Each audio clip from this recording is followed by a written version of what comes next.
So what's up with all these Hexclad guys missing the podcast? Connor Rowland, you're like the Jason Panzer of the marketing operators. Have you suddenly gotten into golf? Have you been at a villa in Tuscany? What's going on, man? It's been a while. No golf. I was in South America for a little bit. We had the Boring Marketer podcast with beautiful Medellin in the background. Actually, last week I had 2 weddings in 1 week. I had my first Thursday night wedding ever. I don't know if you guys have ever had a Thursday wedding. Crazy, right? Yeah. So Thursday night wedding in Colorado in the mountains was gorgeous. And then I had a Saturday wedding in Milwaukee, Wisconsin. So Friday was a travel day. So was that a Thursday night, July 3rd wedding? Like July 4th weekend? No, it was the week after 4th of July. So it was, okay. Yeah. I had one. I had a July 3rd wedding this year. Oh, really? Yeah. So you had a Thursday wedding? Yeah. Well, yeah, it was fun. It was cool. I mean, it was a little inconvenient, but it was interesting. So yeah, I knocked out 2 weddings in the back part of last week. So I had to miss the show Friday, but we're back in Denver now. I got some of the Hexclad team out here this week. So we're jamming IRL in the office. How was South America? So where were you? You were in Colombia?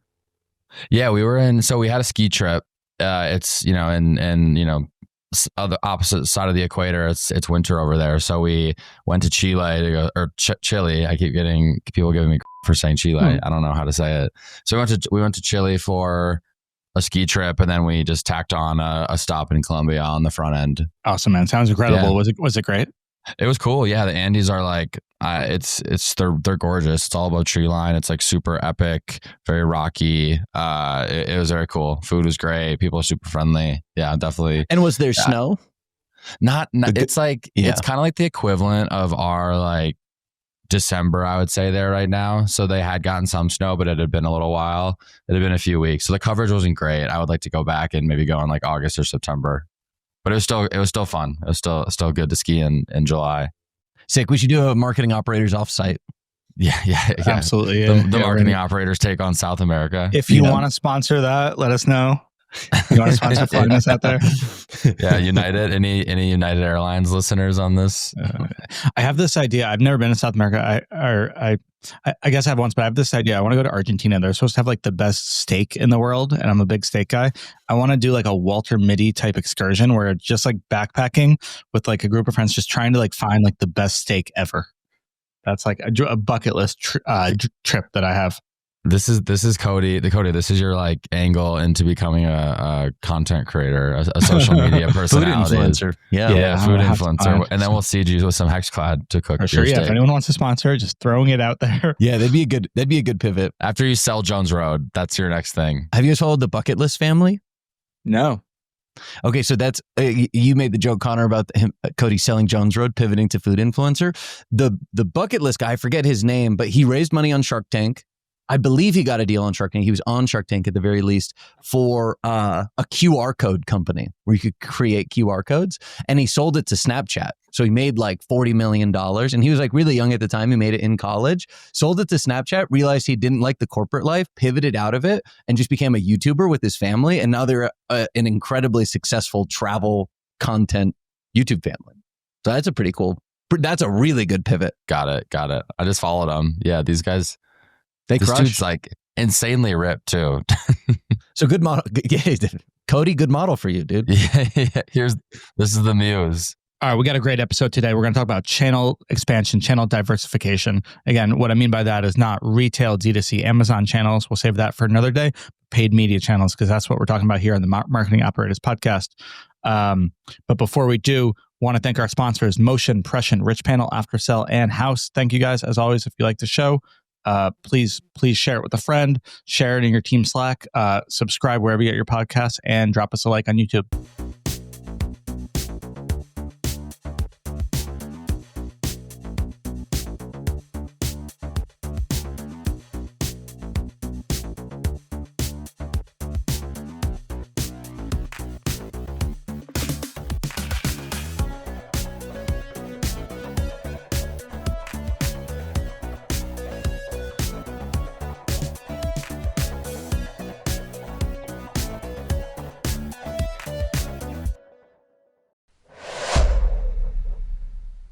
want to talk quickly about Motion's AI creative strategists. These AI agents are built by best-in-class D2C marketers, including Barry Hott, Jess Bachman, Morella Crespi, Alex Cooper, and many others. And what's unique is that you get to use agents to analyze your creative using real data from your Meta ad account. Connor, have you played around with these at all? Oh yeah, absolutely. Our team's deep in there. I wanted to pull up two. So for those listening, we'll talk through it quickly. One, I think the implementation, beautiful. You could see our top performing ad creative last week. What I pulled up was Jess's critique this ads messaging, played that, progress ran, took maybe 2 minutes, and then this is what we got. And I thought it was great. The good, fast-paced messaging, clean product demonstration, smart focus on MagSafe, what we can push. And I thought this was funny. You know, me as a marketer, I'm very precious about our ad creative, but he's like, Apple's must-have accessory is presumptuous and lacks credibility. The smartest wallet you'll ever own is empty superlative marketing speak. I'm like, okay, Jess, he's definitely roasting the ad. And what I thought was really cool were some of the next steps. He says, reframe around the actual problem this solves, the daily friction of wallet phone management. So the AI has generated what this ad is about and actually reframed what the problem could be. And I thought that was really powerful. 2, I ran Motion's Trek this month's winning themes, and you see exactly what we're talking about all the time. Durability that lasts a lifetime, ditching the bulk for minimalist design, lifetime offers create urgency, and cultural partnerships that expand appeal. And I'm like, yeah, look, you basically get what we're trying to do as an advertising business. I think this is really helpful for creative strategy and giving the team actionable insights that we can work on every day. Yeah, this is saving our team tons of time. Motion's also giving teams an AI adoption cheat code. It's not like they're just throwing this new technology at you and saying, go figure it out. And they are really giving teams what they need to utilize this and get the most value out of this. And last but not least, you do not need a Motion contract to use this. You can try these agents for free, test them out, see how they fit into your workflows, and start getting value out of them without even needing a Motion contract. So if you want to try out some of these AI agents, go try them at motionapp.com. All right, I'm excited to talk channel expansion. Before we do, gotta say, Cal Ripken, Connor, is not here with us right now. I know you saw him as part of the intro. He just had a power outage. So Connor Rowland and I are going to hit this a little bit. First time him and I are going to be one-to-one on this. So we might have to take some time building some rapport. Might be a little rusty, but excited to chat. Connor, how you doing? You ready to talk some channel expansion? I feel so sad for Cal Ripken and his it wasn't his fault. We'll say that. We'll just say so we that. Won't hold this against him. He was here. He was here. Yeah. He'll be back on. He's going to join at some point. Yeah. I think we can still give him his streak if he makes it back on in a little bit. Yeah. So we're going to talk about, media mix today, just diversifying, finding other channels that work. And I definitely want to chat about both of our mixes and probably the journeys that we've had and how we think about it. But obviously, and this is especially true for HexCloud at your guys' size, is like, I also want to keep it relevant for anybody, listening. So I think we can really try to keep that in mind. I want to share probably where we're at now, but also our journey, and then you guys as well. When to think about diversifying, how to think about diversifying, what channels to test, how you go about even like validating that. So why don't you start? Like share your current media mix, and then probably like what your journey has been to get you there. Yeah. So I can share like all the channels we're on. It's been interesting to actually see our media mix within those channels change. And I don't want to spill too much tea on that, but we're in a lot of channels now, but this was not the case 2-3 years ago. So we are on Facebook, Amazon, AppLovin, YouTube, Google. We have our deal with Fox. So we have a bunch of linear TV through them. We also have a bunch of connected TV through Tubi, which is a Fox entity. We are on streaming TV outside of Tubi, TikTok, linear TV outside of our Fox deal, podcast, email, newsletters, a little bit of Pinterest, a little bit of Twitter. That's every channel we've put paid behind in the last 60 days. So, what's Meta right now? Percentage? Meta is as low as it's been. So, that's been like a big test of ours this year, is to see if we can diversify a little bit away from Meta, and then within Meta, diversify a little bit away from purchase conversion campaigns, so we can try to unlock it as a net new reach channel. Yeah, and why is that? Are you diversifying for the sake of de-risking it? Are you finding diminishing returns and trying to bust through plateaus? Are you just trying to be proactive before you get diminishing returns and just trying to find top of funnel? How are you guys thinking about it now? Yeah, it's like the last few years we scaled Meta really aggressively, and we actually saw minimal losses in efficiency, which I think is, we could get into that. I think there's a variety of reasons for that. I think the big signal we saw in Meta that started to kind of like scare us was our rolling reach. So we track funnel metrics very closely on a monthly and quarterly basis. So I'm always tracking sessions, unique sessions, new visitors, returning users. And then we're also tracking how we're growing from different traffic sources. So that was very concerning to me. Like I get very concerned if we ever start to see the net, like the new users hitting our site flat down or down. Like that's a huge concern of mine. And we also just wanted to see like, you know, we got to the end of the year and we were looking at our frequency in Meta for the year. It was like a 20. And that's bound to happen at like, just like that's kind of a you know, a champagne problem to an extent, right? If you're like scaling Meta aggressively, like of course your frequency is going to go up, but it kind of got us thinking like what could happen if we had a 15 frequency or a 12 frequency? Like did we need to have those 5 extra touch points to get the same performance? And what we're finding this year is we've spent less on Meta. Of course, we've seen attributable revenue drop. Like the efficiency in our Meta account has been insane, really. Like I've been so impressed with how we've been able to scale Meta back, but and really minimize the amount of drop we're seeing in attributable revenue. Have you guys tested like scale down tests, like to try to find this sweet spot in spend, or it's more just pulling back and just kind of looking at the business? We sort of we kind of did it. Not. We had this test where we tested the view content, and basically what we were testing was business as usual spend versus scaled up spend in more purchase conversion, and then versus view content, same spend levels. So it was like a 3-cell test. That was kind of like a secondary finding of that, is that we were able to compare more spend into view content versus more spend into purchase conversion. What we found is that both look good. View content was just better. So it was kind of like we got 2 different learnings, and that was scaled down from where we were. But we haven't done like a true scale down test to find that sweet spot. But it's really just been like following the MTA data and really liking what we're seeing there. Love it. That's cool. What's the next biggest channel in terms of your media mix? Is it TV? If you add linear and streaming together? If you get rid of, let's see here. I'd say, well, if you add in the Super Bowl, it's TV, but that's like a $6.5 million ad buy. How about like going forward, like this next quarter? This next quarter will be, I'd say inclusive.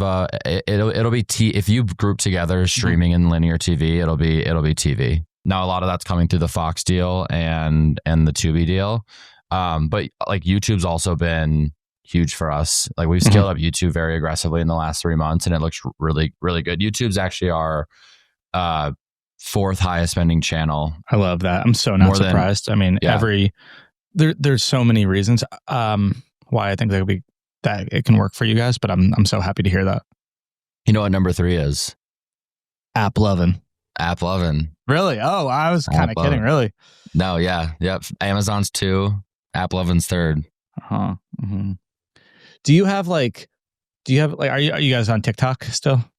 We are, but we don't spend a ton there. It's honestly, TikTok's looked really good year over year too. I actually think we should probably be spending more there. Yeah, we just need to like slot out we have some we really want to do a holdout on our scaled YouTube spend, because we're getting mixed signals right now. Like the MTA data looks really, really good. The MMM data doesn't look as good. We think that's because if you go look at Northbeam at our ROAS lift, which is just like whatever, it's the growth in LTV ROAS in any channel. It's the biggest in YouTube. So obviously like that means the delay in performance is the biggest there. So we think that might be a reason why the MMM doesn't like it as much. But all that to say, that's kind of why we're like, all right, we need to run a holdout test, because we're getting some conflicting signal. I am surprised that MTA is good. I mean, I definitely with the lift, but usually like YouTube MTA is not amazing because, it's obviously heavily view based, but well, it's let me rephrase that. If you look at click-based YouTube in our MTA, it's one of the worst, but I'm saying it looks good in terms of how like we've scaled spend very aggressively year over year, and the click based return that we're seeing in Northbeam has grown more. We've scaled YouTube up like multiple hundreds of percents year over year, and our attributable revenues up like 340%. So the click based ROAS has grown 30% or so as we've spent more. So it's like relatively, it looks really good directionally. Okay, I love that. Yeah. We're about halfway done through the year. H1 is almost over. We're prepping for the second half of the year. We're also prepping for Q4, which is huge for us. And our budgets are going to be the highest then. And when our budgets are the highest, we're going to need the most granularity and the most confidence knowing where we should spend our dollars. And that's why we turn to Prescient. Prescient is an MMM. And most MMMs that use 60-year-old regression models, they're not really built for D2C. Prescient, you can get readouts really quickly if something is changing, which again, D2C is really volatile. So you can't rely on an outdated MMM that you're only going to get one readout a quarter. One thing I love about Prescient so much, you're able to see the halo effect. So upper funnel spend, which is again is huge. We love to fill the funnel prior to a peak moment, prior to Q4, holiday, something like that. We're really able to see the halo effect that has, because sometimes you're not going to see great attribution from a YouTube campaign or from TV campaigns. Well, Prescient plugs into all of them, and it can actually tell you your base plus your halo. So it's been really helpful for us to understand and actually have confidence to invest in some of these upper funnel channels that are harder to measure with other ways. So I love Prescient. I can't tell you all the technical stuff behind it, but I can tell you it gives me and my team more confidence know where we should put our budget, especially in some of these pesky upper funnel channels that are much harder to measure. And again, don't wait till Q4. It's going to be too late then. We're halfway through the year, but we've really got to all lock in for the rest of the year for Q4. There's a reason we use it: Hexclad, Hollow Socks, Coterie, and 100 more leading brands. So highly recommend checking it out. Go to prescientai.com/operators to book a demo today. Can I ask you about the same question? Like, what's your media mix? Yeah, I was going to say, I want to dive into some more like deeper, but let me just share mine overall, our journey. So I'll go back. So like 2023, probably, like we were like 80% Meta. We didn't have any TV. We had YouTube, but it wasn't a huge amount. And for context, that year we did like 100 million, just over 100 million. But I think we got to a point where it was like $50, $75 million run rate. And like we had a rolling reach problem. That was like the first time where we really like encountered it. And I think like, I don't want to say where our growth plateaued, but definitely hit some periods where we had to learn a new strategy and break out of it. We went upper funnel Meta. We actually went reach on Meta. This was like one of our first house tests, just because we weren't ready for TV, like with creative, like we hadn't done a production, all that kind of stuff. So it was just, it was lower lift. And I think like always trying to think about priorities and bandwidth is like, ICE roadmap, impact, confidence, effort. That's like how I would probably be thinking about it, is like, what's the lift? Like I think the reason some people love App 11 so much is like, it's almost no lift. Like I don't know if they're still doing the buying for brands, but they were. You take your same exact creative, like takes a second to get the pixel integrated. Like you don't need to stand up this giant thing or commit to a large test. So like that Meta reach test was pretty easy, and it helped us reach some new people. So we were probably like 80% Meta then. Last year, we were probably in the 60s. We actually really focused last year on diversifying. And the reason why, it wasn't necessarily a risk thing, although that was definitely a consideration because Meta did have those weird bug issues. So, but it was largely performance and largely, reach and, top of funnel, reaching new audiences. So we really validated a bunch of new things. TV, we launched December 2023. So essentially last year was our first full year of TV. We probably spent 10 to 12% of our media mix on TV at that last year, and it scaled throughout the year. I find TV is challenging to know still to this day what percentage of our mix it should be. But, we've been up to 20%, 25% even on TV. Mostly linear. We were probably on linear for like the first half of the year, and then in October tested streaming, and that performed pretty well. So we're probably 60-40 linear to streaming, but those will fluctuate. Okay. So TV has done very well for us. I don't want to say it's diminishing, but definitely like when we first launched TV, dude, like giant lift to the business. Like it was actually crazy, like to the point where it's like inventory concerns, stuff like that, like 150% growth year over year in those months. Just like immediate shock to the system, net new audience. Wow. Obviously, that doesn't sustain, but that was awesome. That was amazing. YouTube last year was probably around 10 to 12% of mix, so pretty decent. We probably also started that around the same time. That was actually our first house test ever, was validating YouTube, because what we would find is we'd look at post-purchase data, looked okay. We'd look at Northbeam, did not look good. not to no Northbeam's fault. It's just how the channel works is going to be different. And MER was good, but we were spending an amount that was like, I'm not quite confident enough to scale this up. Like, it would be like too much to do it. So that was our first test, and every YouTube test we've ran has been really good. So we've gotten that up to like 15% of spend, but we have efficiency has been struggling there a little bit. I just don't think we've put the time and the bandwidth into it, especially as we've had some team changes. So like, that's going to be our biggest focus right now. And I really think YouTube could be at 15-20% of our mix if it does well. So definitely want to dive a little. Yeah. What's the measurement look like on that? So you said you ran some holdouts on it. It doesn't show. You don't see too much data like show up in the MTA. Are you looking at? Yeah, like how are you looking at YouTube? And is it currently 15% of your mix? And you think it could get to we're like 7% currently, but I'd love it to get to 10 plus again. Yeah. When we started YouTube, it was, knowing theoretically. So I think the stat is like 40% of people that watch YouTube watch it on a TV. So those people aren't going to be clicking, right? And even the people who are not watching on TV, like a lot of that is not a click-based thing, right? So there's going to be a higher multiple between your one-day click ROAS, which is a little bit more mid-bottom funnel, and the true value. And I think we scaled it up to a level that we felt comfortable with. We would look at percent new visit. So like, we knew that theoretically you can look at post-purchase, and you can kind of get like almost like a incrementality factor, or like a view versus click multiple based on that. It's the same thing if you're doing like influencer marketing and you compare like click usage to code usage. You can kind of be like, hey, for every click order we get, we're getting 2 code orders or 2 post-purchase orders. So I think that's very directionally helpful to help scale it up. But again, we got to like 10K a day, and I'm like, I really don't know if it's working, and I really want to be able to validate it. And we didn't have MMM at the time. So that was when we ran our first, YouTube test. And essentially, the great thing about YouTube is, again, you're going to get House has published data on this, much higher multiple of views versus clicks.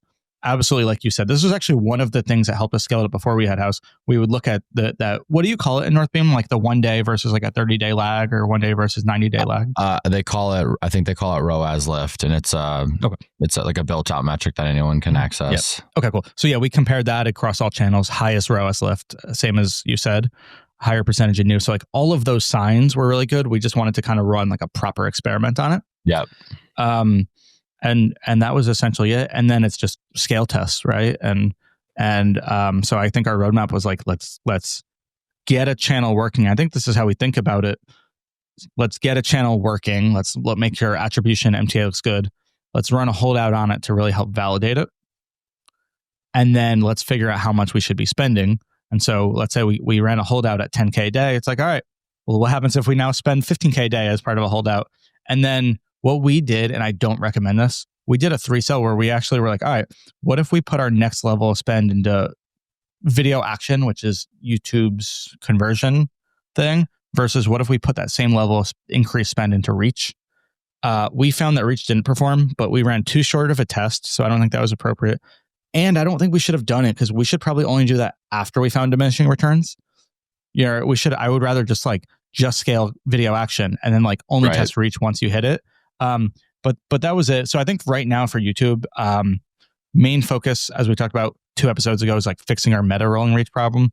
But I think YouTube is going to be a focus, dialing in some creative and testing a lot different account strategies, some optimization, demand gen. We obviously are kind of being forced into, so retesting that, which want to chat about, and then like different objectives as well. I've been talking to I talked to somebody who seems to know YouTube pretty well, and like they're actually not running any video action for prospecting. They're running video action, which is essentially like the sales thing, for retargeting, and then they're running either like cost per view or cost per reach for their like prospecting, and it seems to be a lot cheaper. How do you guys have it set up? So we're also like in the process of migrating over to all the demand gen, like the new demand gen setup. I feel like for the most part, we're running like the video action campaigns. We actually have ran some view content in the past. I think I actually heard like Connor talk about this a long time ago, and it's actually gotten us really good like click-based return on ad spend and revenue attributed. Cool. I'm just seeing if we're doing that now. Yeah, we are, but not a ton. It's actually inactive right now, but I feel the same as you, where I still think that our YouTube like budget has so much upside, and I don't feel like I feel like we can just continue to put spend into like the core video action campaigns. Like I think if anything, it's creative that's our biggest lever, and I don't think we need to do too much tinkering outside of just it's like maybe once we get to 15-20% and we have reason to believe that we're seeing diminishing returns on the video action campaigns, but until then, it's like I just don't think. I think the more spend and the more creative is the biggest lever we have to pull, and those are the levers we've been pulling. Love it. So, well, let's say you're listening to this and you're a $50 million brand. What do you recommend, right? Like, when should you think about channel tests? And then, let's say somebody was going to like, what should be their framework for coming up with which channel to test? Because what I don't think somebody should do is just listen to us and be like, oh, Connor's on TV, like let's go TV, or I see people talking about app loving. Like, I think it should be a first principles approach. How would you advise somebody go about thinking about which channels that they should be testing? Yeah, I think zooming out and trying to decide if you should test new channels. I think everyone should, but I don't think it should come at the expense of your bread and butter channels. Like if unless you have reason to believe that like you're seeing hugely diminishing returns on those channels and you're like, oh, we gotta figure something out here. But like, I think for the most part, like a brand that finds product market fit can get to 50, 75, 100 million just through like mainly Facebook ads as your primary driver. So I think that's like the first TAM question. Dependent. I absolutely agree. Yeah, TAM dependent for sure. But it's maybe not if you're like a niche brand like a mini katana or something that has a smaller TAM. But I think that's the first question to ask is like, yes, let's roll out these other channels, but not if it comes at the expense of everything we've done over the last however many years to like scale up Facebook. Like you got to keep that Facebook, that bread and butter channel humming. So don't diversify for the sake of finding better performance in Meta. Like you're likely not going to do that for most brands. Yes, exactly. Now the question is like, where do we expand? I love YouTube. I love streaming TV. I love linear TV because I just think there's an ability to build a moat there through creative that you can't, not that you can't do in Facebook. That like there's this sense of legitimacy from the type of creative that works well in streaming, linear, and YouTube. And I think there's like a huge now it's a higher lift. Like to like you mentioned it earlier. You said you didn't have the creative ready to go. Like it requires more like a larger production.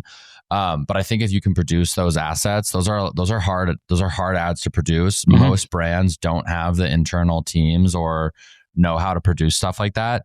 So I think it's that's how I think about it is like, you're going to build a moat, you're going to establish yourself as premium, you're going to establish the sense of legitimacy by rolling out on YouTube and on streaming TV.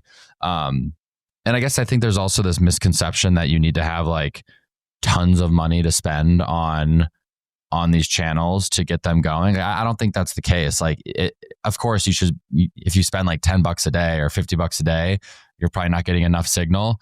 But if you're a $50 million brand or a mid 8-figure brand, even spending like $1,000 a day on YouTube for a 30 to 60 day test, like I still think that's plenty of signal to see against your baseline whether or not the channel is driving any sort of lift. Like you should be able to see it show up in your post-purchase survey data at the very least. You should be able to tell by looking at the MTA or in-platform data and comparing that to your other channels. Like that's why self-serve like platforms like Mountain exists, so you can get like a little bit of budget going into these.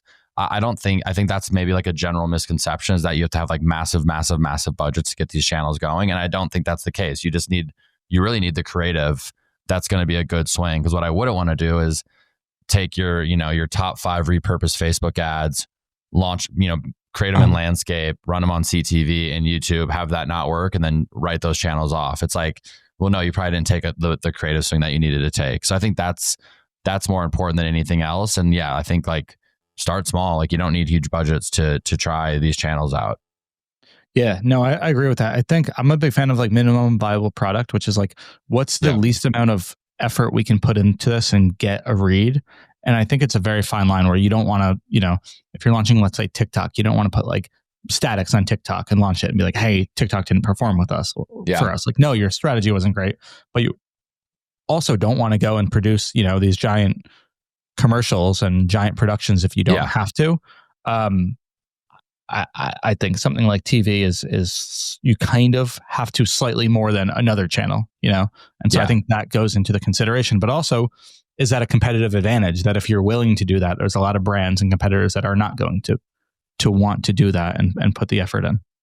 100%. I think I fully agree with that. I think outside of the kind of considerations I just mentioned, there's obviously the audience consideration. I think, if you're like a brand selling 75% to, let's say 45 plus, like it's probably no shock that meta works, but now you kind of move down the rabbit hole or you move down the chain of command. It's like, where is that person spending their time? Well, they're probably more on linear TV than they are maybe on like YouTube. Whereas if you're a brand selling 75% to 20 to 35 year olds and you're like, do I go linear? Do I go CTV? Do I go YouTube? Well, then I would probably lean more CTV and YouTube. So I think just like making sure you feel like you really understand A, what your demo is and like what the age distribution is, and B, how they consume media.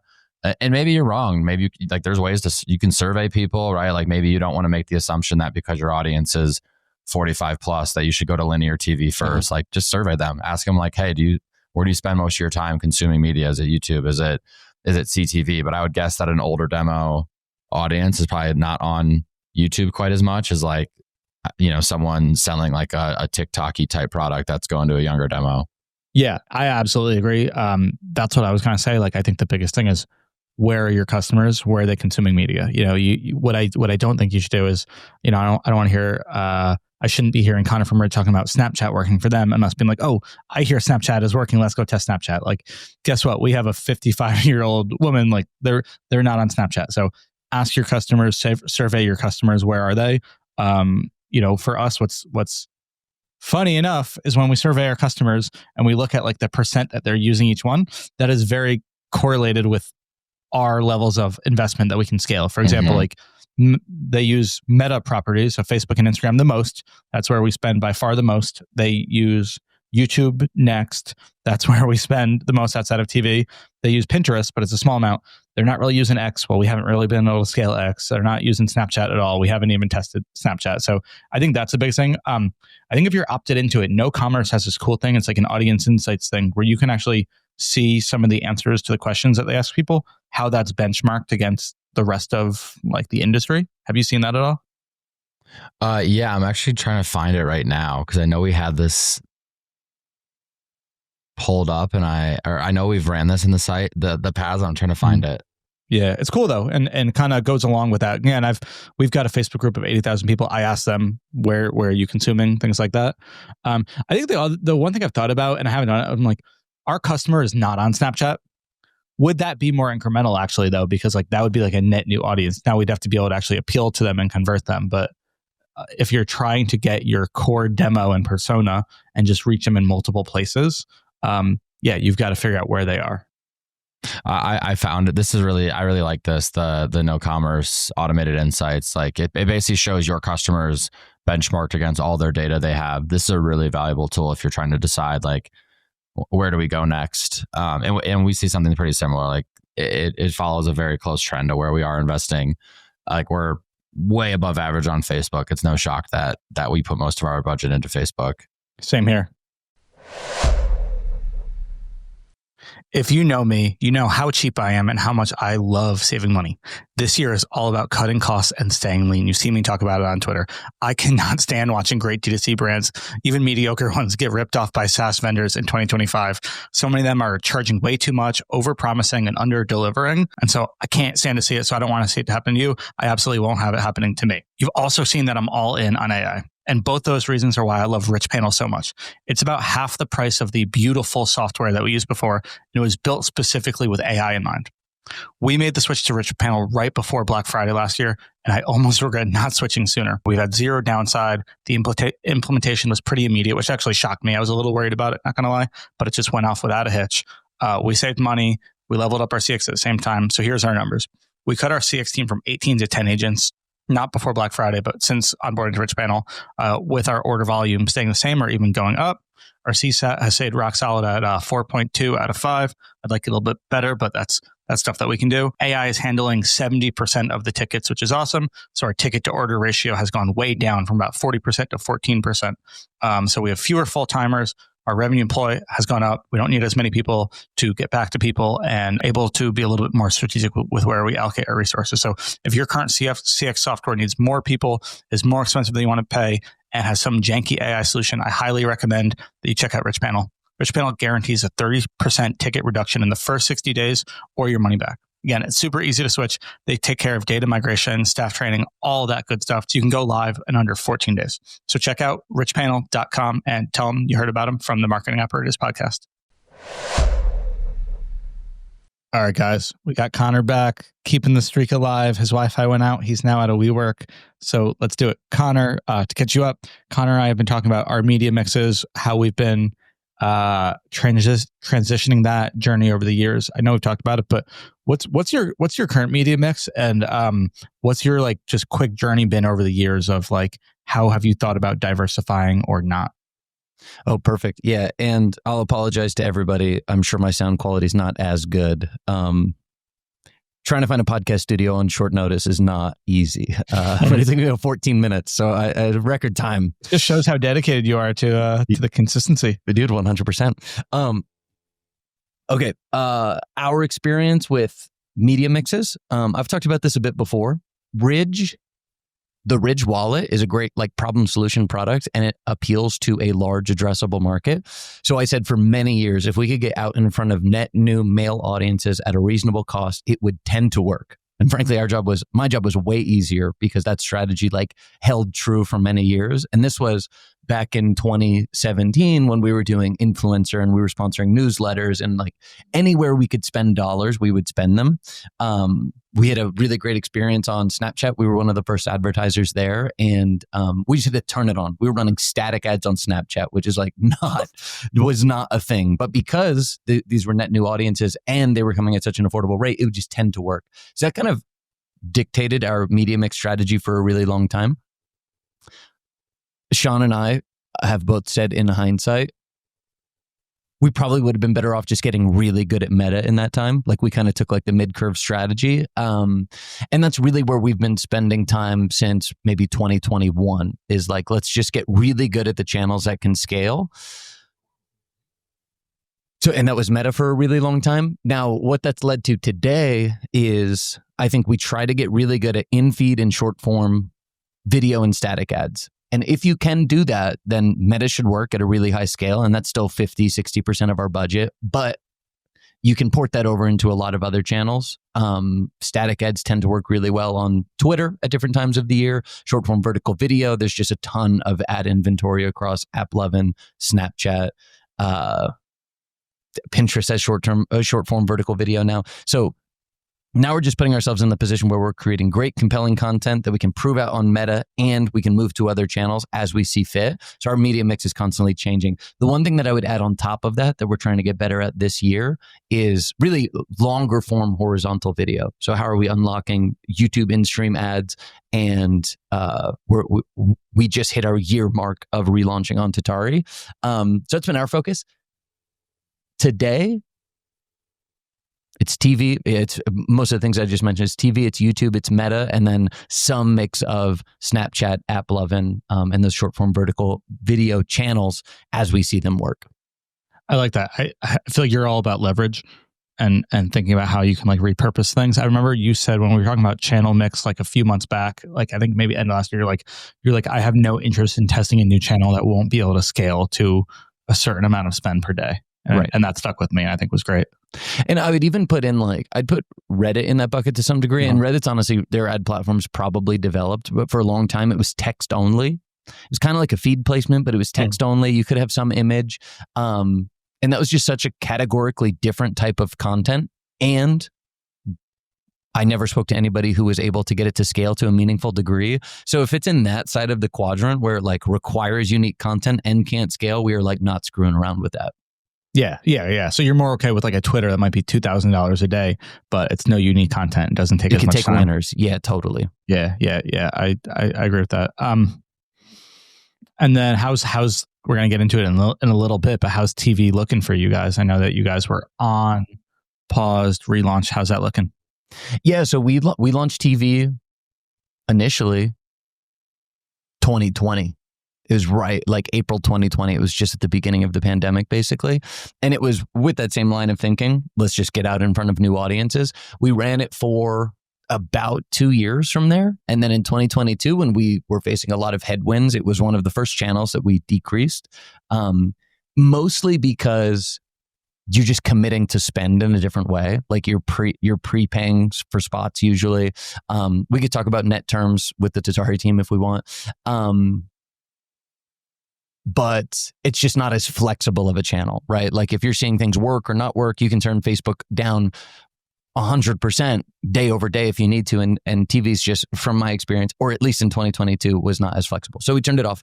2024, we relaunch as we're getting back into the mode of like reaching net new audiences and trying to grow kind of our core wallet business. And I would say it's good. Our strategy for a really long time has been, let's hit these male dense, affordable networks, the Fishing Heroes, it's Fishing Network, American Heroes, Motor Trends, things like that do really well. They're really affordable. And we found a lot of efficiencies there. I love it. Let's say you were Connor today, but Ridge's, $50 million brand, $75 million brand. You've been primarily on Meta and obviously some Google stuff. And you're thinking about your next channels. Like with what you've learned, what are you thinking about now? What would be the next channel or two that you would go and test out? Yeah, totally. So I was thinking, preparing for this episode, I was thinking about Zach Stuck, who was on probably like 40 episodes ago or something. But he like laid out a brand going from 0 to 40 or whatever. Mm-hmm. It's really about like nailing the messaging and the funnel, right? He would probably say messaging and offer. Like, who are you speaking to? How are you speaking to them? And what is the offer when they land on your website? And then he talked about how you go from, you test static ads first. That's like probably the cheapest, quickest, most affordable way to reach like a form of messaging fit. Then you can dedicate more time to UGC, to paid social content, et cetera, et cetera. That is the level, like if I'm Connor back at 50 million, we've probably done that well, right? Like we figured out how to sell wallets. We totally went through the phase of just testing static ads. We've gotten good at that short form vertical video that I mentioned. At that point, we're probably mostly on Meta, but we're exploring the Snapchats, the AppLovins, these like kind of tertiary networks. What I'd be doing, and I mean, ironically, in 2020, we were exactly at 50 million. So we were saying, hey, let's get better at horizontal video. And let's try to unlock YouTube and let's try to look at TV. And we would try to contain all those same value props. Like we want to contain the messaging and the offer and the strategy that we're seeing work on other channels, but just kind of fit it to these new ones. And I'd be going after those horizontal video placements, particularly right now. In 2020, there was Roku didn't have an ad network. I don't know if Hulu had self-service at the time, things like that. There's just so much horizontal video ad inventory at this point that's really what I'd be trying to unlock in the same way that I am right now. Really? So you'd be going there, and those are channels that are, again, you have to create creative for. It's different measurement strategy, but they're more dissimilar to Meta, I would say, and like previous strategies, but more scale potential versus trying to go like, hey, let me go short form vertical, like you're saying. Like you would go horizontal before diversifying to other short form vertical ones with smaller scale. No, I was saying at 50 for Ridge, for Connor in 2020, we're probably already good at that short form vertical video. Let's say you're just on Meta, because I think you're good enough at Meta that you could get to 50 just Meta. Then I would go the short form vertical video route first, for sure. Like I think, and actually that's an important point to make. Like I think that sequence or that order of operations makes a ton of sense. And then the scale at which you need to move on to each new layer is going to be different for all brands. What do you mean by that?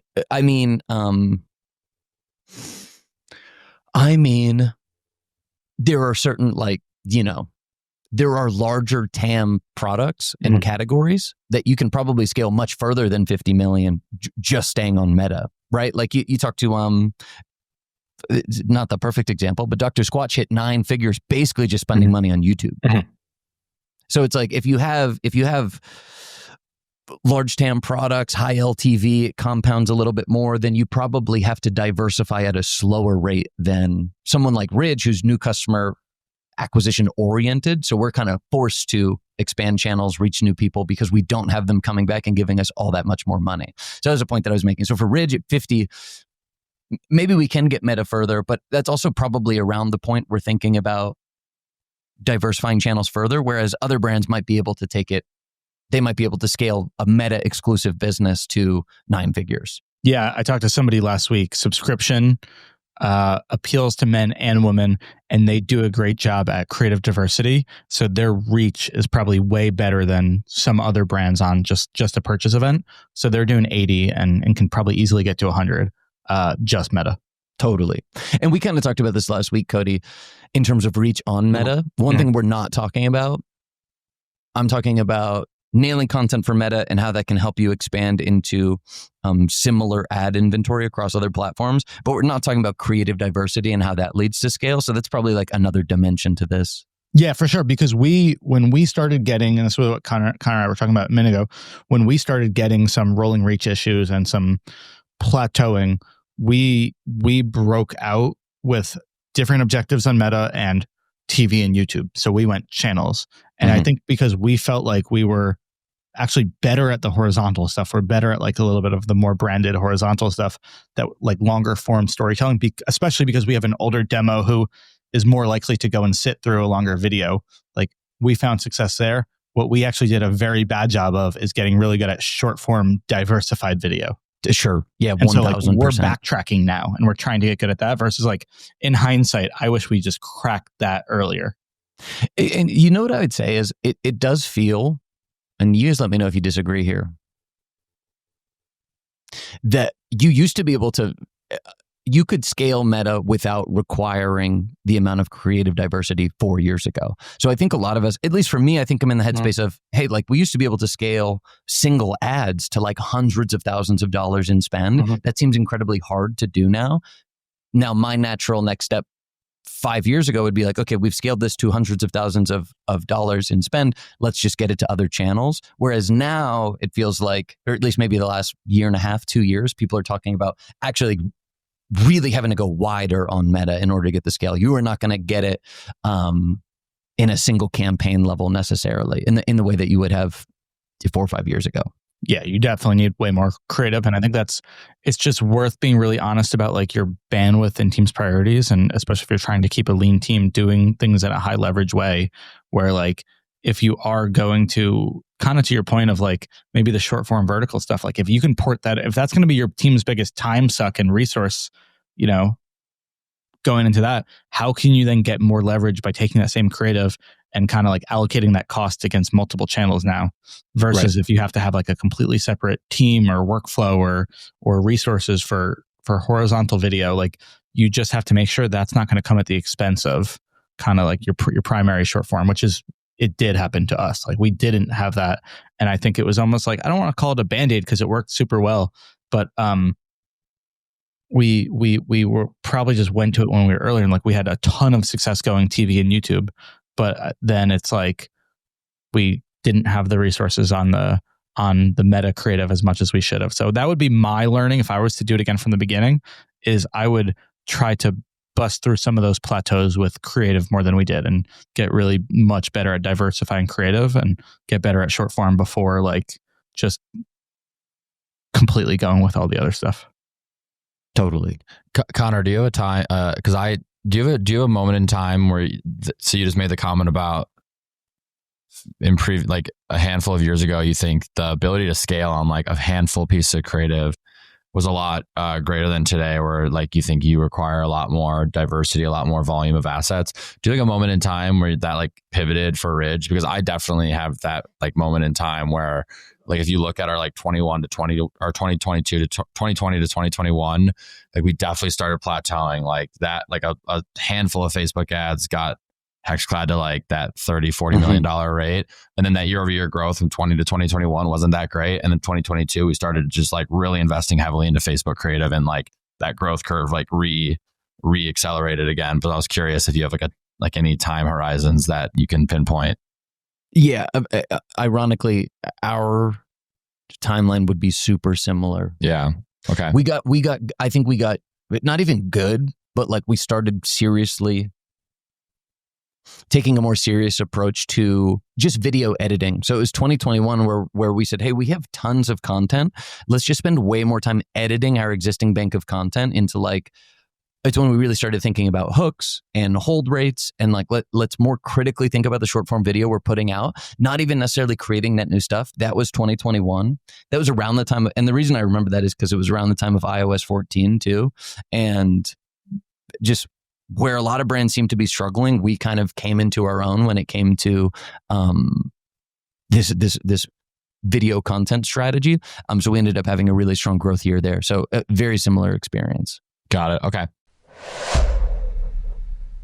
If you're listening to this podcast, I know that you're working hard to drive revenue with upsells and across your e-com site generally. But if you're not monetizing your post-purchase experience, you're leaving easy profit on the table. Most brands and everyone listening are optimizing the transaction journey, but stopping at the thank you page, and that is a big mistake. Aftersell is changing that. We've been using their Rock Thanks feature at Ridge, and it's a no-brainer for us. Here's how it works. You show premium, non-competing offers from brands like Disney Plus and HelloFresh on your order confirmation page. AI-driven personalization picks the best offer from hundreds of reputable advertisers, and brands like True Classic, BlendJet, and Jones Road Beauty are already using it, seeing 30 to 70 cents lift per order. No disruption, no fees, just extra cash in the bank. And the numbers speak for themselves. After-sale customers generate $20,000 to $30,000 in pure profit per 100,000 orders. There's a 16% average engagement rate, which is way better than traditional ads, and it's a new revenue stream without disrupting the checkout. It's an easy win, and it's completely free to try. Plus, Aftersell is hooking up marketing operators listeners because you can sign up today and you get their entire upselling suite for a year, which we also use very heavily. So visit aftersell.com/operators to try Rock Thanks and see the money rolling in. Stop leaving money on the table. Turn your thank you page into more revenue with Aftersell.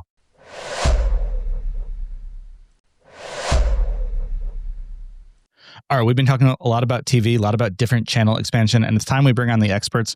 We know a thing or two, but it's not what we do all day, every day. So we wanted to bring on the expert from Tatari. So we have a great segment. We have a sponsor segment by Tatari, but it's going to be super valuable. We have Austin Santino, who's a client development manager. Is that right, Austin? Yep, that's correct.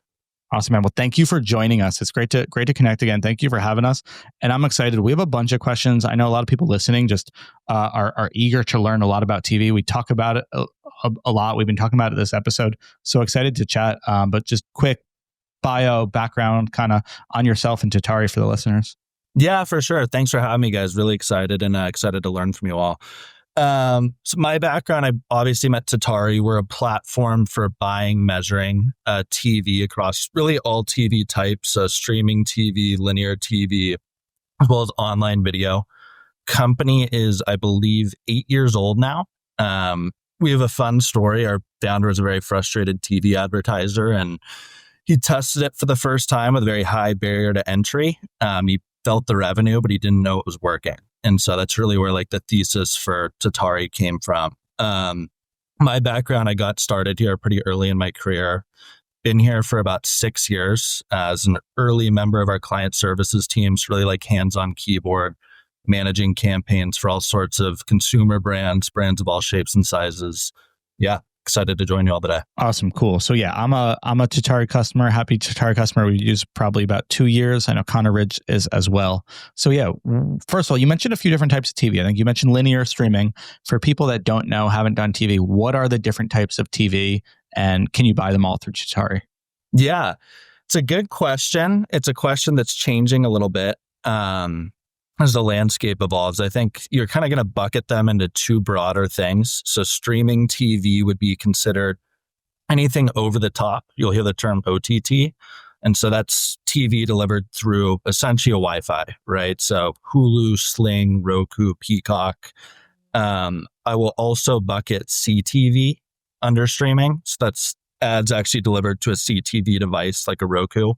I think oftentimes, like in our line of work, they get used a little bit interchangeably. And then you'll have linear TV, which is, traditional cable broadcast delivered through a set-top box, satellite, that sort of thing. Yeah, that makes... Connor, go ahead. Yeah, I've got a quick question on this one. We were just talking about it. I onboarded with Tatari 2020. We were just linear focused for a long time. And I was thinking about how much more like TV or OTT inventory there is now. Like in 2020, there was no Roku ad platform. I don't know what Hulu was doing. Can you speak a little bit to like the growth in ad inventory and just how different TV providers or CTV providers are offering advertisers inventory? Yeah, it's a good question. I think there's two ways to look at it. There's a way to look at it as a viewer or like a consumer of media, and then there's a way to look at it as like an operator or an advertiser, right? And so streaming is obviously, like, if you do 2 minutes of research, you'll see that's where people are spending their time. There's new ad platforms popping up out there. Linear is seeing a steady decline. That's, once again, thinking about it as a consumer. When you think about it as an advertiser, there's a little bit of a slow move in the market where a lot of streaming may not be ad supported yet, right? So you see Netflix starting to roll out ad supported options, HBO. And so when you buy streaming inventory, a lot of inventory you're getting is actually going in front of like live TV content. So like a favorite example I'll use is YouTube TV, right? I'll talk with marketers all the time and they'll say, I don't watch linear. My customer is not on linear. And I go, well, what do you watch? And they'll say YouTube TV, right? But it's a lot of CNN, ESPN, live TV. So I think it's really starting to change from just thinking about it as streaming and linear to live TV content and then on demand, right? Live TV is breaking news, sports.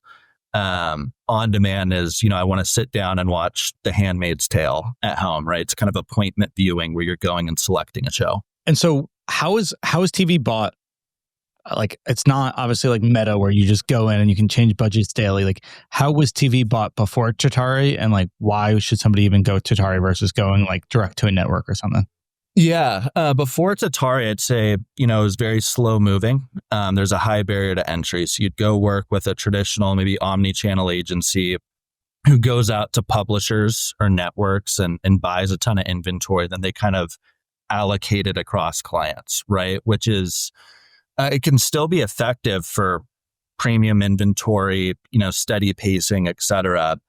But for brands who are very performance focused, it lacks like the agility or the accountability you'll find with something like Meta, right? Where you can make quick changes, you can adapt to economic conditions. And so what we're really trying to do at Tatari is like kind of harness the reach, the power of storytelling that TV provides, but also giving you a chance to make it a little bit more accountable, a little bit more transparent, and allow you to optimize it alongside some of those other channels you might be more familiar with on digital. Yeah. So there's also like some attributions and reporting stuff that like just a direct to network buy you won't have. Yeah, that's a good, I guess hitting on the second part of your question, right, is if you're kind of going out to networks on your own and working with each individual provider, they're all kind of grading their own homework, right? And so you might get some reporting from Roku, some reporting from Hulu, ABC over here. And as you're looking at like, what's the ideal mix for my brand, it's kind of difficult to kind of work through all of those, right? And so what we're really trying to do at Tatari is, help you set a video budget and then allocate it appropriately across all the different ways to buy, from linear, streaming, et cetera. Really look at it all under one roof. Yeah, it's fair. You don't care if Fox or ABC performs for us. Yeah, versus they're going to obviously have different stuff. I guess I have never actually thought about that part of it. Yeah, exactly. We're going out, we're placing the buys, but we don't care, which partners perform for you. We just want it to work for you in the business so that way you guys can grow it alongside of some of those other big channels. I've always thought the way that Tatari does measurement with like the minute to minute user traffic, and then measuring the spikes. Maybe you could talk through that quickly, because I do. Well, I'm obviously like a super dork for attribution and like a single source of truth to a certain degree. And I think you guys have a very clever solution for measuring across all these different platforms. Can you talk through quickly how that works? Yeah, for sure. So what you're really referring to is linear. I think streaming is maybe a little bit more digestible for a lot of marketers, right? Because it's like a one-to-one IP match, similar to other platforms out there. With linear, like the problem you're really trying to solve is you don't have the IP address for every TV viewer in the country, right? But the benefit is that when an ad's delivered, it's virtually delivered to the whole country at the same time. And so you kind of get that nice, clean spike, right? I think like the other Connor, when he ran in the Super Bowl, I'm sure he saw a nice big spike to the website, right? And so it's very apparent what's happening. Like the science behind measuring linear TV, it's really about kind of getting in all your website activity, making sure we're appropriately filtering out other paid marketing, right? To capture incrementality. And then when a spot runs, we'll look at a very short window, typically like we'll say 5 minutes to assess the incremental cohort of people that come. And then we'll follow them to see, do they come back? You know, do they click purchase? Do they sign up for your service, et cetera? And then one other point that I would love to hit that I've always geeked out on is the way in which you can buy linear to save money. Yeah. So like we buy national ads locally, and then maybe you could talk through a couple of the other ways, because that's what I find really, it's so much different than Meta. There's almost hacks to like saving dollars buying TV. Yeah, I think it's really the beauty of like having a little bit more control over just being like a pure black box, right? And so when you think about cost savings for linear, there's a few different ways networks will sell it. They'll sell it in the upfronts where brands will guarantee, a finite amount of dollars or impressions over a period of time. And then there's this leftover inventory that's still very premium, where week to week networks are really kind of trying to offload it across agencies, buyers, et cetera. And so what that allows us to do is kind of use a little bit of technology to understand what are networks asking for this inventory week over week. What are they expecting viewership to be? What are we calculating viewership to be? And how can we kind of undercut that to make sure that you're getting the right placement, but also at the right cost, right? I think the other piece you mentioned was at national locals.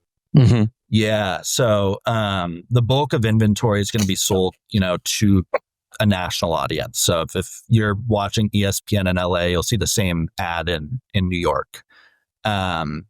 There's a small sliver, though, that's kind of reserved for your local car dealerships, your pizza shops, that sort of thing, through local affiliates. And when those brands or advertisers don't buy that inventory, you can kind of insert yourself across all the leftover space. So maybe you pay a few $100 for a spot and you serve 60% of markets, right? As opposed to paying $10K, $20K for a spot and seeing delivery in 100%. So the economics can be incredibly efficient. Yeah, awesome. So what types of brands should think about TV? Like I know we were just talking about channel expansion in the segments before this, but like, as we've grown and scaled, like Meta was a bigger percentage of our spend for all of us. And then we needed new ways to reach new people. And I know TV is a big, part for all of us. YouTube is a big part as well. Just a little bit like more reach, upper funnel, things like that. I actually think we were a little bit late to it, where I didn't realize brands were starting earlier. In my mind, TV was always this thing that like it's only reserved for really big brands. You have to do this like fancy production. Like you just have to be ready for it. We're this like small, scrappy startup. What types of brands should be thinking about TV, and when is the right time to think about it? Yeah, it's a great question. I think you partially answered it. So the majority of brands that come to us have hit this point where on Meta, that marginal acquisition cost, like the cost of the next customer, it's just getting more expensive, right? And so they need to look for ways to diversify. In other cases, maybe brands start a little bit earlier. They see that kind of coming on the horizon and they want to make sure they get ahead of it. So if there's an issue with the Meta algorithm, they have other tried and true channels for growth. In terms of company size or types, I think the companies that really lend themselves to starting TV early are probably like much of your audience. They sell a product or service on the website. They have a broad consumer base, right, where they can really take advantage of a lot of that cost-effective reach and the website measurement. Whereas On the other side, we actually run TV campaigns for Tatari trying to reach marketers. And I could tell you, like, our audience is much smaller than the people you're trying to reach, right? Yeah, it's a little bit more of a, I guess, a spray and pray. I was so shocked how cheap linear TV CPMs are. I did not expect that before we launched. Yeah, for sure. I wanted to ask you a question related to that because the linear TV CPMs can be so cheap, which ultimately just means like you don't need as much dollars to reach as many people as maybe you would need to reach on Meta. So that's actually something I wanted to ask you a little bit like more pointedly is like, I mean, if you're let's say you're a brand at like a $3 million run rate and you have an older demo like that you think you can reach on linear TV, like does it make sense for that brand to launch on linear TV, even though presumably at a $3 or $5 million run rate, let's say they're going to spend $1 million in their whole year, and let's still say half of that's going to be on Meta or whatever. So like, do you still think that it's advantageous for a brand like that to try linear TV out, or are you saying no, like you need to have a much bigger budget, you need to be a much larger run rate? Absolutely. In certain cases, like brands I could call out would be like a Boost Oxygen that works with us. I don't know if you guys ski or anything, but they sell a product where it helps you get oxygen at elevation. And it's also great for older users. And so brands like that might be able to come in and maybe they're very endemic to a particular network. And, you know, certain brands can get started like 5 to 10K per week over a few weeks. It's starting small. It's going to maybe limit your ability to make it big sooner, right? And there's other brands where, you know, we'll tell them that, hey, you're actually better off coming back to us in a year, right? We still think you have room to grow on other channels. You know, one thing there, I'm speaking a little bit out of turn, but like there's a luggage company that we follow somewhat closely, and they have like a great gimmick. And you like open up the luggage and you pull it out, and it has like a closet inside of it, and they run these like infomercial style ads, and it's the perfect product for like that type of content. And I heard at one point that they were spending over 50% of their budget just on TV. So they must have started at a much lower run rate. So I also feel like there's some sort of fit between who you're speaking to and the type of content that you can produce. Absolutely. Your audience is going to be a little bit of a barrier to entry, right? So how small or how big is the group of people you're trying to reach? If it's a very big, broad audience like luggage, then, you know, you could get started a little bit lower. And it's such a visual product to where it really, like, I can't think of a channel on like TV that would give them a chance to demonstrate kind of the functionality.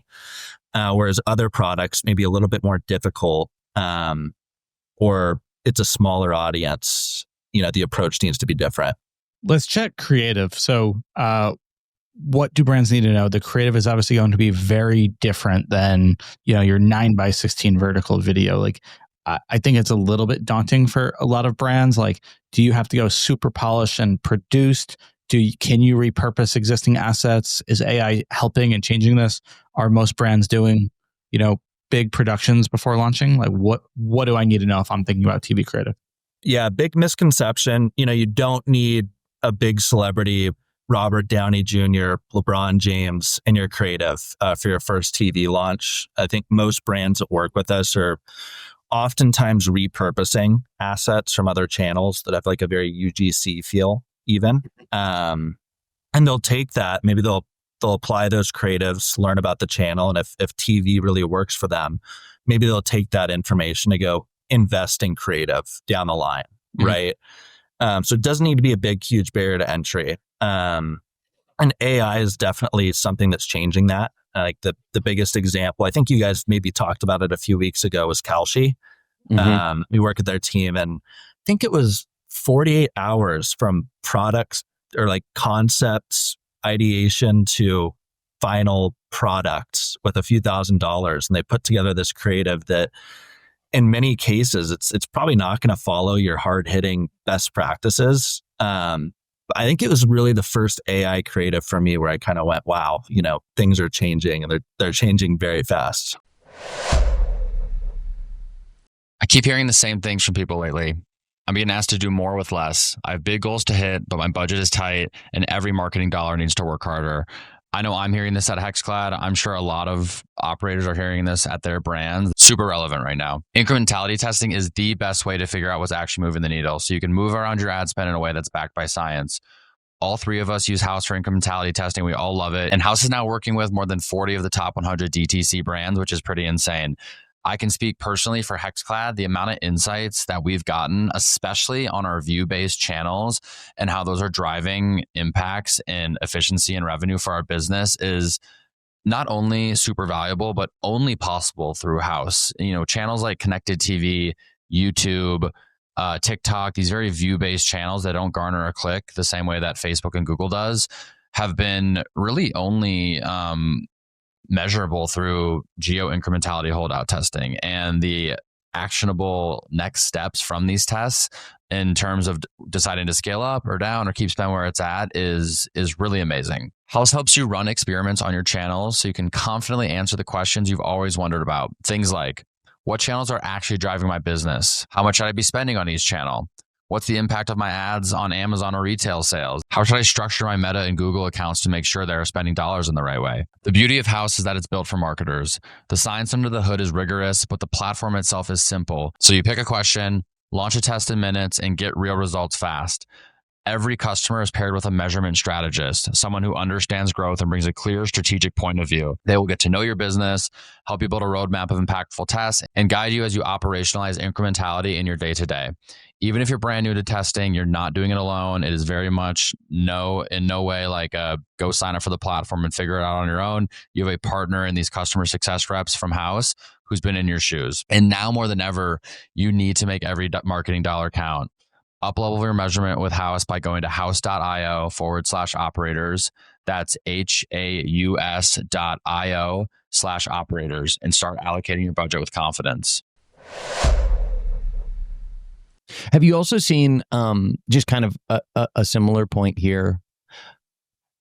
When we launched on Tatari 4 years ago, we were running like pretty high production value content. And then now I feel like it's just become, over the last 4 or 5 years, far more commonplace to be running essentially UGC. And I see it all the time. Like, I've seen some great ads from Honey.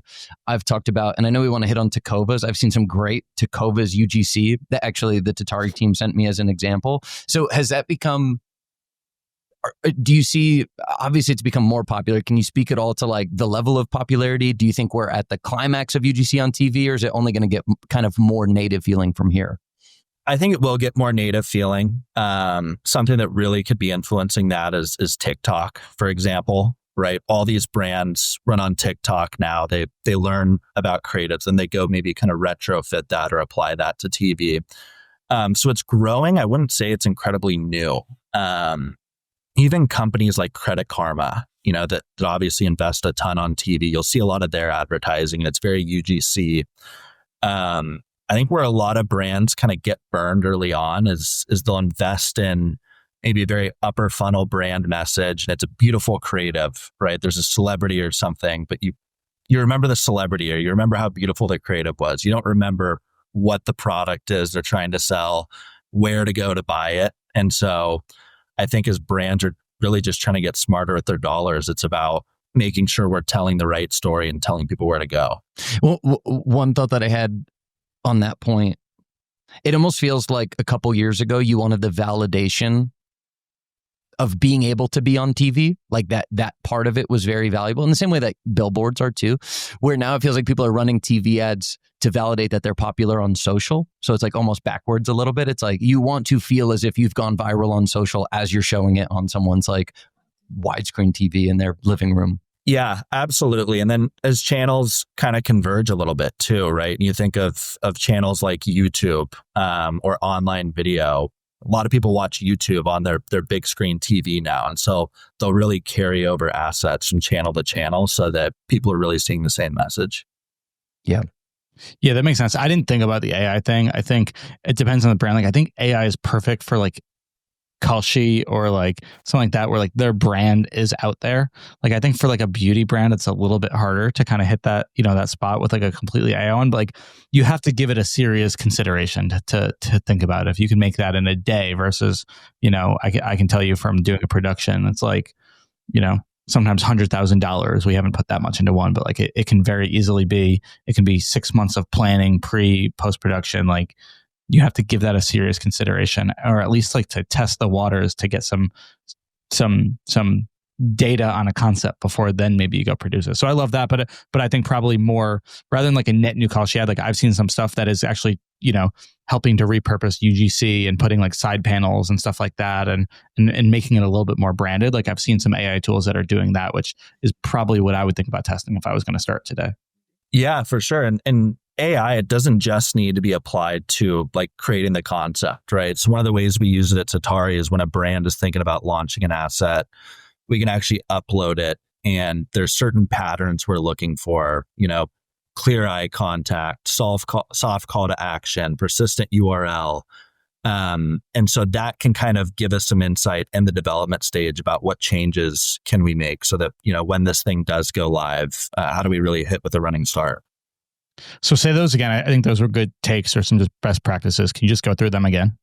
Absolutely.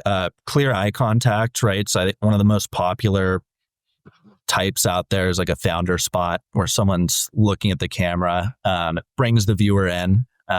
Saying the name of the product at the beginning of the ad too is great. Sometimes you're competing for attention. And so if someone's listening to a creative, the audio of telling someone where to go is very important.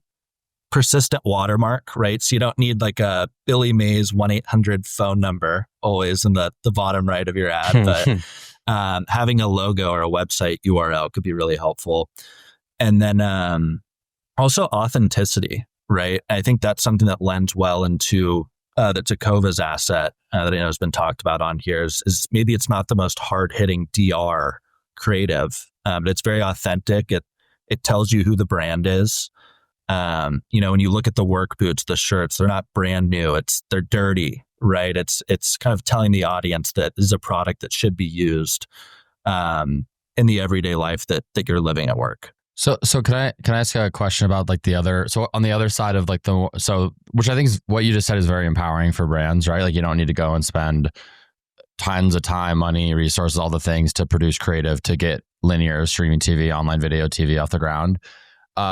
What's your take though on like the more higher production value, hi-fi, brand forward creative? Because that's what we've really leaned on to scale our TV channels, and I think that has a lot to do with our product. I think like we are a premium priced product. We really look at ourselves as premium kitchenware, and I think that valence comes through our TV creative because it is higher production value. It is more brand forward. It is very very storytelling driven, and it's just more of a classic TV ad. So like you said the native stuff works, but like what's your take and thoughts about how to introduce more premium, hi-fi, more brand oriented, high production value creative? Yeah. Going back, it really depends on the stage and the goal of a campaign. When you're first starting out, a lot of times your goal on TV is to prove that it can be profitable for you. Right. And then it's really kind of trying to hit a ceiling on that profitability. Then over time, as competitors join the space, they're also running on TV. It changes to not just telling people who a brand like Hexclad is, but kind of changing the perception of them, right? So we're not just another cookware brand. We are the premium cookware brand. And so for a message like that, I think premium and quality and higher production is very important. Yeah. I actually think we under index on the easier stuff to do in those channels, like the more native stuff. That's one of the big notes I have is like, what does some native UGC style cuts for those channels look like for us? Sure. Yeah. And there's ways to incorporate that, right? So if you run a big spot and you have a really good idea on who's seeing that ad, right? And you run this more upper funnel spot, and then you find a way to go hit those people again with something that's a little bit more hard hitting. That can make that first spot very impactful. Yep. Yeah. Right. That makes sense. Yeah. So it's like it's a 1 + 1 = 3 situation. Yes. Just like, driving prospecting traffic from a big spot on TV, you're going to hit those people again on some of your other channels across digital, right? Similar principle can be applied to video. Because Connor, do you guys have much creative diversity on the TV front right now? Yeah, it's actually been like a big priority of ours this year. Like we actually just launched 2 new spots into linear streaming and YouTube in the last like 2 weeks, with probably more coming this year. So yeah, it's pretty solid. I'd say we have like because we have we still have the Super Bowl spot. We have an extension running. We have like 2 or 3 other evergreen spots that we had produced in the previous couple of years, and we just launched 2 more spots. We have like 7 or 8 unique pieces of creative running right now in those channels. That's awesome. Because, and I know we got to wrap in a couple minutes, but another thing that I geek out about is like quote unquote targeting on TV, where it's like you can have, I've seen Hexclad during the NBA playoffs, and like that spot should probably look different than like the HGTV spot. Yep. And both of those make total sense for your brand. And it's just fun to think about that targeting. Like you have to think about, well, what is the programming that you're running against and what's the best content for that? Which I think is super, super interesting. Yeah, absolutely. And with TV specifically, I think what's really impactful is the contextual targeting, right? Mm-hmm. It's something that a lot of brands maybe get a little bit wrong when they first start. Audience targeting, it's very important. You have learnings from who your customer is from other channels. But in many cases, brands will kind of come into TV trying to hit such a small group of people that it can really overlap with who you're hitting on social, right? And so going out and targeting types of content that you believe is going to work for you or that your target customer is watching is another great way to do that. Like there's something very different in running in the NBA Finals than targeting NBA Finals viewers, right? Because you're part of the game. 100%. So cool. So Austin, I've got one more question for you here. We talked in the weeds, ways you can save money buying linear and CTV. We've talked about attribution. We've talked about some best practices for content. Is there anything else you think we've missed that would help advertisers just thinking about getting onto TV today? I think we've really covered a lot of the big myths, and I think it's just, when you come to it, you should certainly come with hypothesis into, how to approach it. But you really need to validate that through measurement. And so when you first start out, I think you need to test very targeted inventory types. I think you need to test broader inventory types, and then really just let the outcomes tell you where your brand is better off investing, right? Because it will be very different across verticals, categories, et cetera. 100%. Awesome. Cody, anything else you want to hit? No, I got to run. So unfortunately, let's wrap it. But Austin, this was great. Thank you so much for having us. I learned, I know Connor was saying he's got some like creative ideas. I definitely do as well. So yeah, I think this was great. And especially for, I think the newer brands who are thinking about TV, this is going to be really helpful. So Austin, thank you so much for having us on. If brands want to learn more, where do they go? Sorry. Thank you so much for joining us. If brands, it's 3 hours. No, it's Austin's podcast. Crying baby up all night. So please forgive me. Austin, if people want to learn more, where can they go? Yeah, for sure. You can find us at Tatari.tv. There's a ton of great resources our marketing team puts out just kind of about the space in general. So if you want to learn about TV as a channel, even if it's, you don't feel it's quite right for you yet, it's a great resource and you can reach us there. Awesome. Austin, thank you so much. Thanks for having me, fellas. Really appreciate it. It was a lot of fun. Yeah. All right. Later, guys. Of course. Thanks, cool. man. See ya.